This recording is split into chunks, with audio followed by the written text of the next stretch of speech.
উমিয়াম লেকটা সত্যি অসাধারণ লাগছে।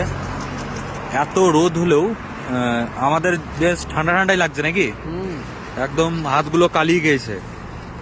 আর এখানে পেট্রোল ভরলাম কিছুক্ষণ আগে, পেট্রোলের লিটার কত রে সুজয়?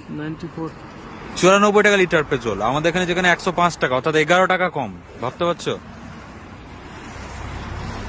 অসাধারণ। ওই দূরের পাহাড়গুলোকে দেখতেই অন্যরকম লাগছে, অসাধারণ। এই ব্রিজটা দারুণ, যদিও জলটা ওইদিকেই আছে, এদিকে জল নেই। এদিকেও আগে জল ছিল বলছে সবাই।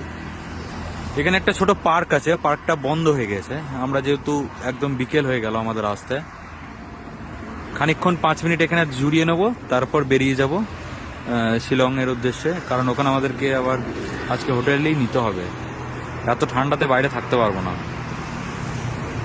ইন্দ্র এই যে ছবি টবি তুলতে ব্যস্ত, এগুলোই আমাদের স্মৃতির পাতায় থেকে যাবে। বাইক রাইডের এটাই মজা, যেখানে যেমন খুশি, যেখানে ভালো লাগবে দাঁড়িয়ে যাও,